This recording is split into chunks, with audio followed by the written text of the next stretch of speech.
ശിരൂർ മണ്ണിടിച്ചിലിൽ മരിച്ച അർജുന് ഇടമുറിയാത്ത കണ്ണീർപ്പേത്തിൽ സ്വന്തം മണ്ണിൽ യാത്രാമൊഴി. കോഴിക്കോട് കണ്ണാടിക്കല്ല് വീട്ടുവളപ്പിൽ അർജുൻ എരിഞ്ഞടങ്ങി.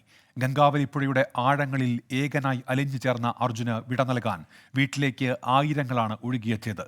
അർജുന്റെ അമരാവതി എന്ന വീട്ടിൽ പ്രിയമുള്ളവരുടെ ദുഃഖഭാരം ബാക്കിയായി.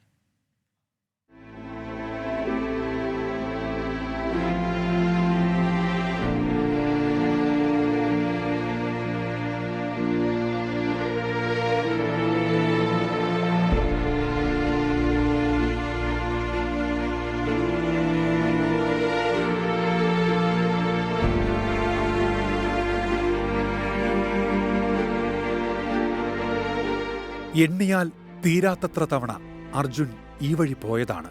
മടങ്ങിവരവില്ലാത്ത അവസാന യാത്രയിൽ വീട്ടിലേക്കുള്ള വഴി ഇന്നൊരു മനുഷ്യപ്പുഴയായി. അർജുന് വിട ചൊല്ലാൻ ഇന്നേ വരെ നേരിട്ട് കാണാത്തവർ അവിടെ ഒഴുകിയെത്തി. കണ്ണീർ കൊണ്ട് ആയിരങ്ങളുടെ അന്ത്യാഞ്ജലി.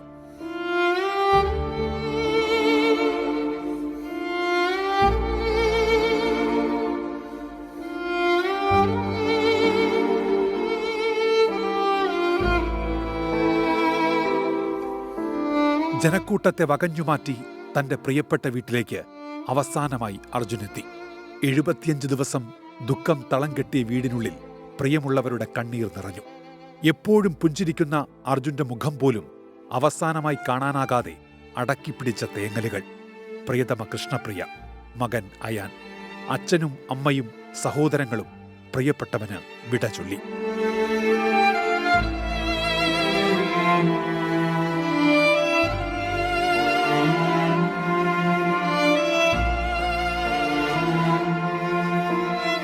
സഹോദരൻ അഭിജിത്ത് ചിതയ്ക്ക് തീ കൊളുത്തി.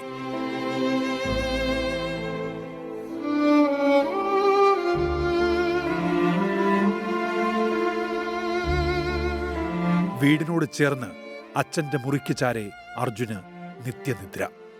അർജുന് മരണമില്ല. ഈ നാടിന്റെ പ്രതീകമാണ്. ഒരുമയുടെയും ചേർത്തുപിടിക്കലിന്റെയും ധീരതയുടെയും പ്രതീകം. കേരളക്കരയൊന്നാകെ ഗംഗാവലിപ്പുഴ കണക്കെ സങ്കടം കുത്തിയൊലിച്ചു. വിട അർജുൻ. വീടിനെയും കണ്ണാടിക്കൽ ഗ്രാമത്തിനെയും കണ്ണീരിലാഴ്ത്തി അർജുൻ യാത്രയായി. ഇനി നമ്മുടെ ഓർമ്മകളിലെ നിത്യസ്മരണ. വിട അർജുൻ. ടീം 24 കോഴിക്കോട്.